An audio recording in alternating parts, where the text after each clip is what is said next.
नमस्कार, मैं रवीश कुमार। अभी तक आप राष्ट्र के नाम संदेश सुना करते थे। जब किसी को लगे कि सेठ देश को अपनी जेब में रखने लगा है, तब राष्ट्र के नाम संदेश सुनना बंद कर दीजिए। सेठ के नाम संदेश सुनाना शुरू कर दीजिए। आप चाहें तो अपने रेडियो चैनल पर सेठ की बात भी शुरू कर सकते हैं। संडे के दिन आज़ादी के आंदोलन के समय भारत के कई सेठों ने अपना बिजनेस दांव पर लगा दिया, इसलिए कि भारत आजाद हो और लोकतंत्र कायम हो। अब उसी आजाद भारत में कुछ सेठ ऐसे हैं जो लोकतंत्र और अभिव्यक्ति की आजादी को कुचलने के नए नए तरीकों में हिस्सेदार बनते जा रहे हैं। इसलिए सेठ के नाम संदेश जारी कर रहा हूं। कारोबार बहुत साफ है मेरी समझ में कि देश और समाज के लिए अत्यंत जरूरी है। दुनिया के अन्य देशों की तरह हमारे देश के सेठों ने भी समाज को बहुत कुछ दिया है, लेकिन हर सेठ को आप उसी एक चश्मे से नहीं देख सकते हैं। बहुत सारे सेठ होते हैं जो बहुत मेहनत करते हैं, अपना उत्पाद बनाते हैं, उस उत्पाद को लेकर दुनिया में विश्वास हासिल करते हैं, दूसरे अच्छे उत्पादों से प्रतिस्पर्धा करते हैं, पैसा कमाते हैं, समाज और देश को देते हैं। मगर दो चार सेठ ऐसे होते हैं जो राजनीति के बेहद खास होते हैं। उन्हें हर चीज का ही ठेका मिल जाता है, जंगल से लेकर बंदरगाह, आसमान से लेकर जमीन तक का। ऐसा लगता है कि बाकी किसी सेठ को बिजनेस करना नहीं आता है। ऐसे सेठ का सारा कारोबार आप देखेंगे कि सरकार की संपत्ति के आसपास घूमता है। इस तरह के सेठ का मूल्यांकन आपको अलग से करना चाहिए। सभी को सभी में मत मिलाइए। यह उन सेठों की तरह नहीं है जो गली नुक्कड़ पर गर्मी सर्दी बरसात में हड्डियां गलाते हैं और बिजनेस करते हैं। ऐसे ही दो चार सेठों के लिए यह सेठ के नाम संदेश है। इनका बिजनेस सरकार की गोद में बैठकर होता है, इसलिए इन्हें आप गोदी सेठ कह सकते हैं। जैसे गोदी मीडिया होता है, वैसे ही भारत में गोदी सेठ आ गए हैं। गोदी मीडिया में दो तरह के सेठ हैं, इसे ध्यान से समझिए। पहले प्रकार के वे सेठ हैं जो इस माध्यम में बहुत पहले से जमे हुए थे, लेकिन उन्हें गोदी मीडिया बनाया गया। वे गोदी मीडिया के जरिए अब धंधा कर रहे हैं।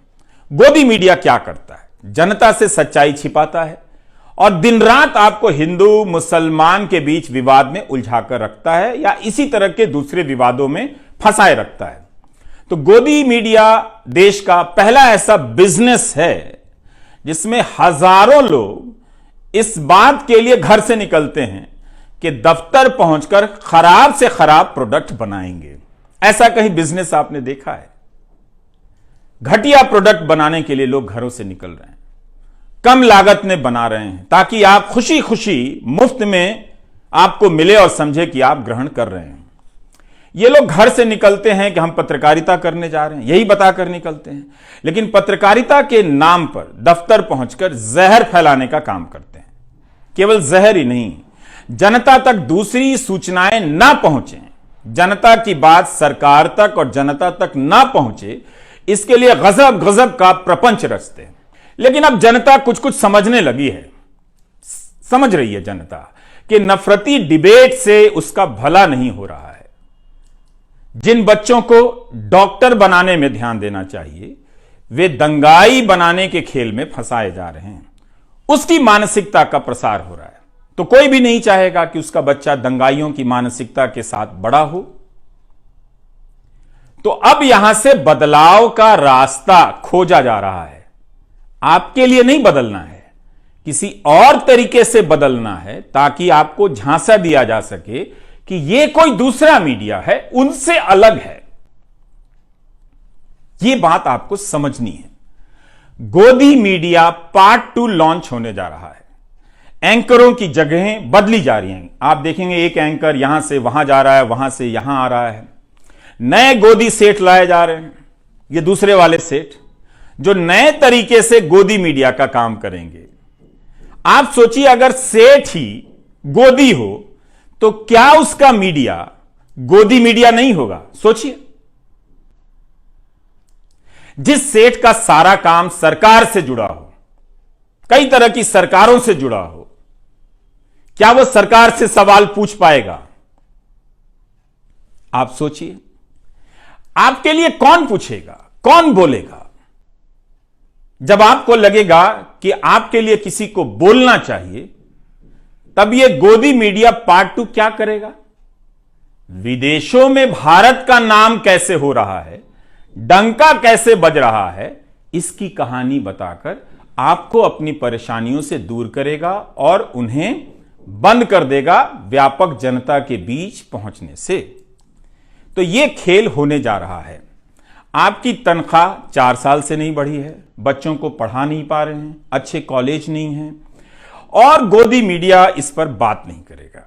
तो गोदी मीडिया पार्ट 2 में इसके लिए शरीफ एंकर लाए जाएंगे, जिनके बोलने का तरीका कुछ और हो, वो इसी सिस्टम के पार्ट हों, मगर वो जनता के बीच ज्यादा बदनाम अभी नहीं हुए हैं। तो ऐसे लोगों के हाथ में यह कमान सौंपी जाएगी और गोदी मीडिया पार्ट 2 लॉन्च होगा।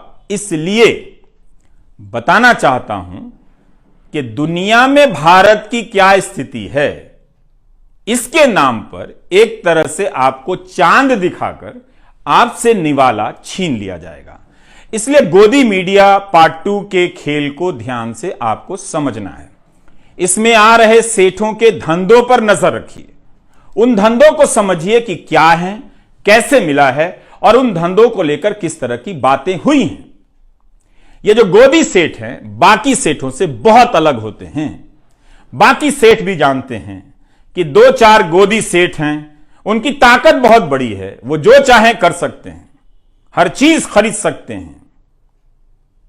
उनसे बचकर या उनकी छोड़ी हुई जगहों पर अपना धंधा चुपचाप कर रहे हैं, बोल नहीं पाते हैं। पहले से अच्छा और सस्ता देने के नाम पर आपको ठगा जा रहा है। यह वीडियो लंबा होने जा रहा है, इसलिए गुजारिश है कि आप सुनने का तरीका अब बदल लीजिए, ठहर कर सुनिए और क्या कहा गया है उसे बार बार सोचिए, बार बार इस वीडियो को देखिए। तो इसी संदर्भ में आपको एक किस्सा बताना चाहता हूं। यह किस्सा है जर्मनी का। हिटलर को आइडिया आया कि 50 में से केवल एक ही जर्मन के पास कार है। तो वो आइडिया लेकर आता है कि सभी जर्मन के पास एक कार होनी चाहिए।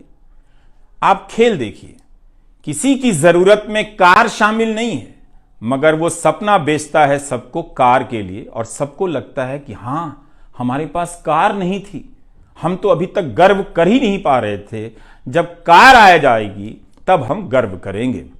तो इस किस्से को आपको खास संदर्भ के लिए बताना चाहता हूं। इन दिनों आप देखेंगे कि कार की जगह मुफ्त में मोबाइल डेटा बांटा जाता है और कई चीजें बांटी जाती हैं, जिससे आपको फायदा भी होता है। लेकिन सोचिए कि एक सस्ती चीज देकर बाकी कितनी चीजें, बेशकीमती चीजें आपसे ली जा रही हैं। इसका हिसाब करेंगे तब आपको खेल समझ आने लगेगा।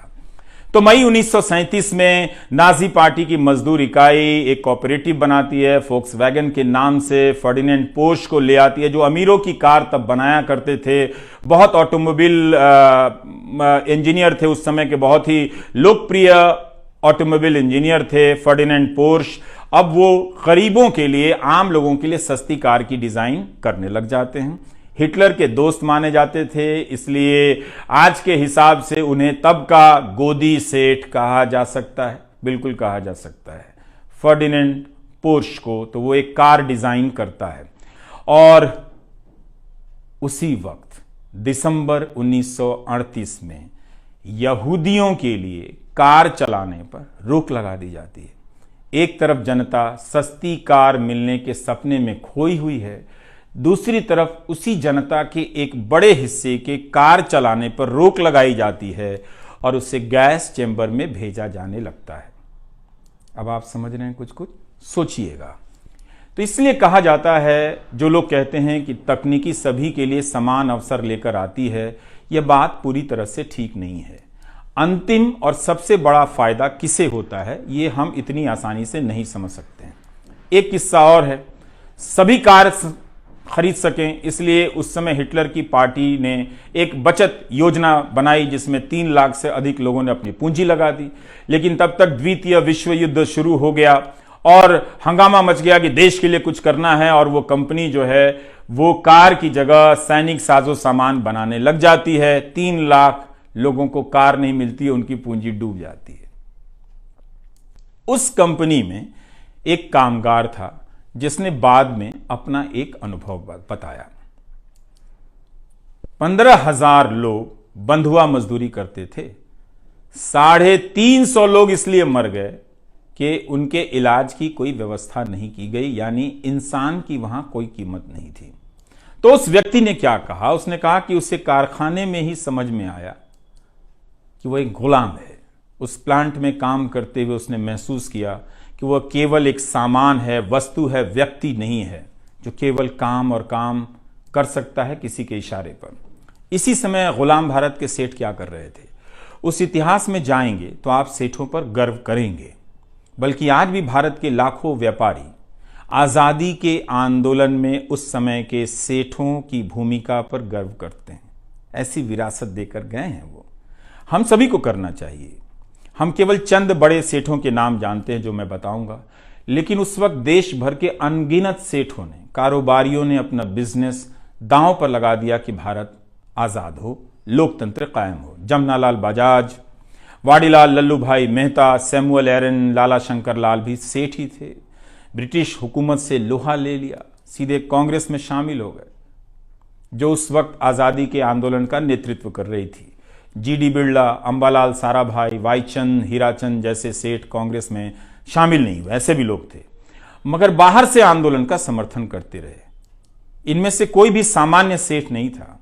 हमारे हीरो हैं ये लोग, हमारी आजादी की लड़ाई की विरासत हैं। इन्हें भी छापा पड़ने और बिजनेस डूब जाने का डर रहा होगा, मगर ये उस डर से उस वक्त बाहर आ गए। इन सब सेठों के योगदान को आप ध्यान से देखिए, पता चलेगा कि कईयों ने अपनी दुकान जलाकर आजादी के आंदोलन को सींचा है। आज भी ऐसे कई सेठ हैं जो भारत को इन्हीं सपनों के साथ देखना चाहते हैं, आज भी, मगर वे डर गए हैं, डरा दिए गए हैं, इसलिए अब नहीं बोलते हैं। आपको याद है एक बार राहुल बजाज ने अमित शाह से एक सवाल पूछ लिया, कितना हंगामा मच गया था, बड़ी खबर बन गई थी, क्योंकि अब पब्लिक में आपके सेठ सरकार से सवाल नहीं करते हैं। एक समय था जब काफी बोला करते थे, इसलिए मुझे लगा कि सेठ के नाम संदेश जारी करना जरूरी है। तो आजादी के समय के सेठ बिजनेस तो कर रहे थे, मगर यह भी देख रहे थे कि जनता के साथ अन्याय हो रहा है। उन्होंने आजादी की लड़ाई में हाथ और धन दोनों बटा दिए। बेंगलुरु के हाजी उस्मान सेठ ने तो अपनी सारी पूंजी गांधी के आंदोलन को दे दी, आयात किया हुआ सारा सामान जला दिया। बाद में हाजी उस्मान की मौत किराए के मकान में हुई, लेकिन जब उनकी मैयत निकली तो इतने लोग शामिल हुए कि 5 किलोमीटर की लाइन बन गई। यह था सेठों के प्रति सम्मान, उनका आदर और उनका योगदान। तो जिस समय हिटलर की जर्मनी में सेठ उसके साथ मिलकर अपनी ही जनता को जला रहे थे, भारत में, गांधी के भारत में सेठ अपना बिजनेस जलाकर लोगों के अंधेरे घरों में दिया जला रहे थे। है ना उनका शानदार इतिहास। मीडिया को सेठ ही चलाते हैं। हर दौर में सेठ, मीडिया और सरकार की भूमिका और रिश्ते बदलते हैं। हर समय नई नजर से इन तीनों को देखने की जरूरत है। जब सारा मीडिया 2-4 सेठों के हाथ में चला जाएगा, तब अभिव्यक्ति का मैदान छोटा हो जाएगा। कई लोग इस खेल की तुलना हर तरह के सेठ से करते हैं, मगर यह खेल इतना सरल नहीं है। पिछले 8 साल में कई नए मीडिया संस्थान आए, जैसे caravan, wire, news laundry, scroll, article 14। यह भी मीडिया का काम करते हैं। क्या गोदी सेठ इनकी मदद कर सकता है, इनमें निवेश कर सकता है? नहीं, क्योंकि ये सरकार से सवाल करते हैं, झूठ का पर्दाफाश करते हैं। इसलिए गोदी सेठ का निवेश केवल धंधे के उसूल की तरह किया जाने वाला निवेश नहीं है। आप बेहतर तरीके से जानते हैं कि गोदी सेठ क्यों गोदी सेठ है। आप ही बेहतर बता सकते हैं कि यह सेठ किसका है, मतलब खुद बना है या किसी का एजेंट है। गोदी सेठ के पास दौलत बहुत है, ताकत बहुत है, बहुत ताकत है, मगर याद रखना चाहिए सभी को, गोदी सेठ को भी, कि यह भारत है। इसकी महान जनता को कोई गोदी सेठ चवन्नी ना समझे।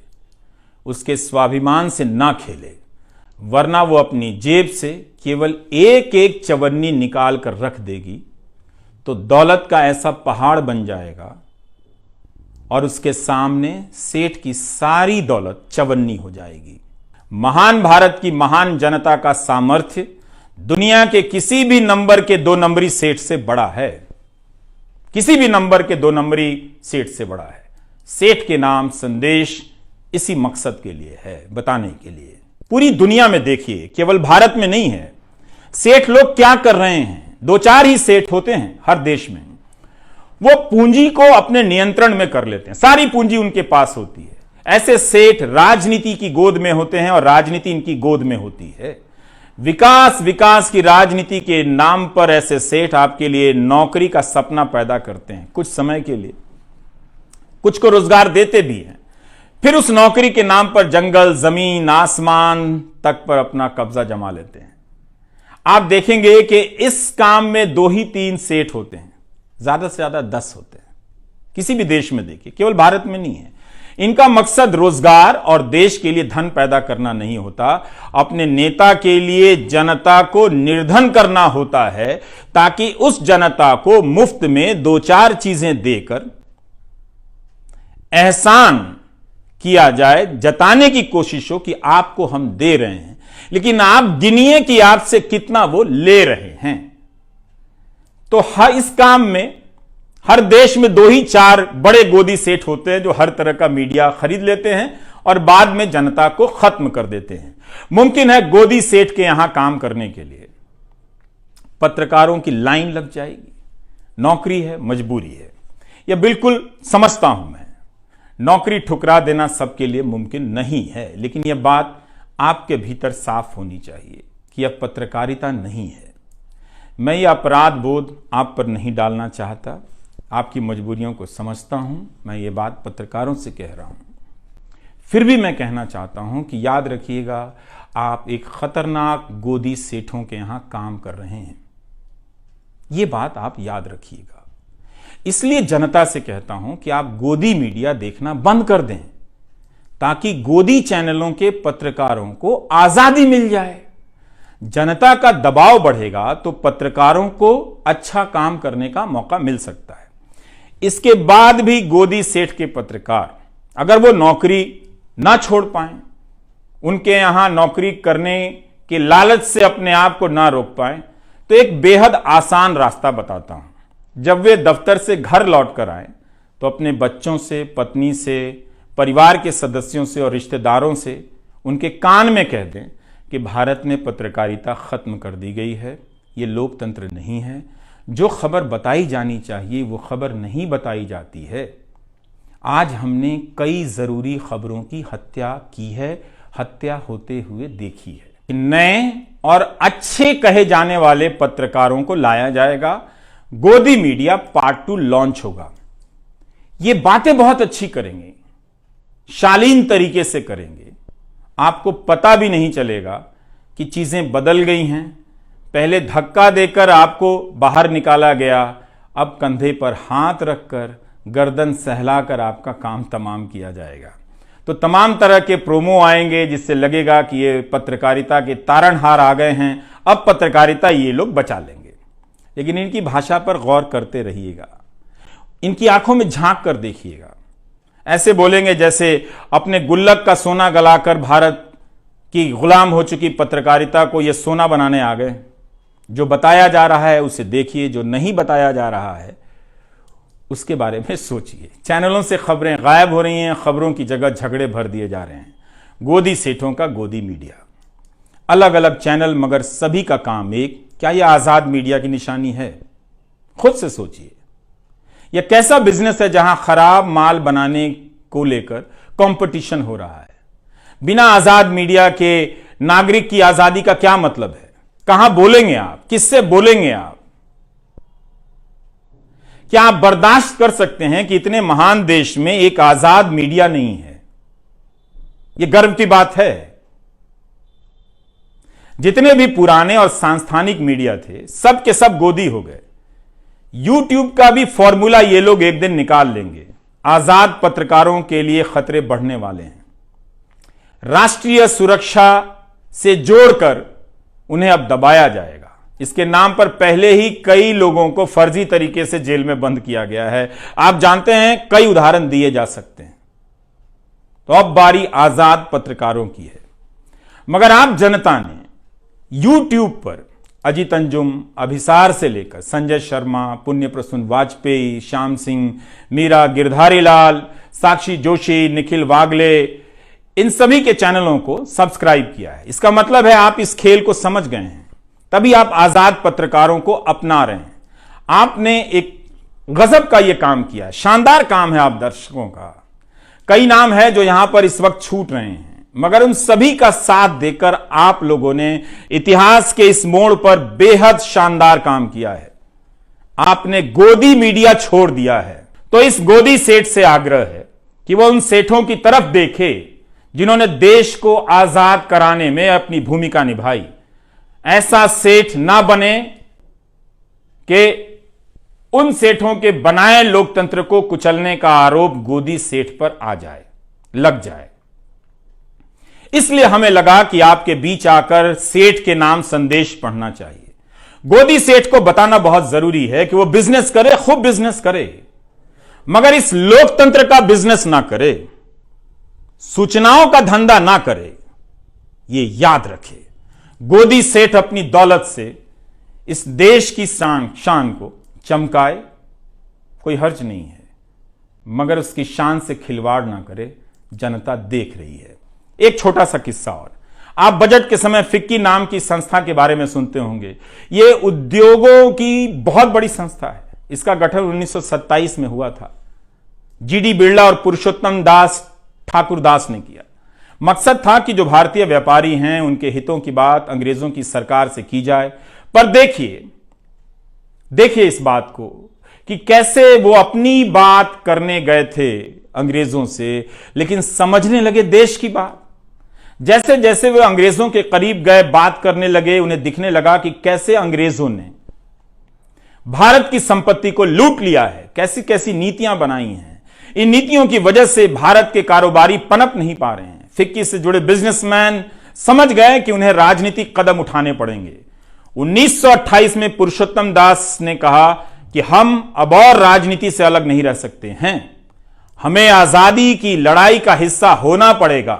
यह हमारे व्यापारी वर्ग का शानदार इतिहास है। एक छोटा सा किस्सा और, 1937 में कांग्रेस ने कई प्रांतों में सरकार बनाई। इसी से जुड़ा जीडी बिरला का एक प्रसंग है। तब जीडी बिरला ने अंग्रेजी हुकूमत के अधिकारियों से कहा था कि कांग्रेस केवल संविधान के हिसाब से काम करने नहीं आ रही है, बल्कि आजादी के लक्ष्य को आगे बढ़ाने के लिए सरकार में आ रही है। अगर सरकार संवैधानिक सुधार नहीं करती है तो भारत सीधी कार्रवाई के लिए मजबूर हो जाएगा, यानी आजादी के आंदोलन के लिए। इसका मतलब तो यही था कि जनता अहिंसक रूप से सरकार की बात मानने से इनकार कर देगी, सिविल नाफरमानी कर देगी। यह हमारा इतिहास है। वक्त फिल्म में एक चिनॉय सेठ हुआ करता था, लेकिन अब वो गोदी सेठ में बदल गया है। इसलिए आज का वीडियो बनाना पड़ा, बताने के लिए कि गोदी सेठ भारत की जनता को चवन्नी ना समझे। मीडिया और पत्रकार बिक सकते हैं, लेकिन जनता को कोई नहीं खरीद सकता।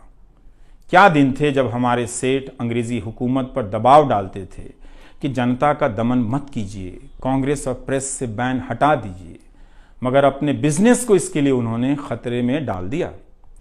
मगर आज हम कहां पहुंच रहे हैं, यही याद दिलाने के लिए था सेठ के नाम संदेश। गोदी चैनल देखना बंद कर दीजिए।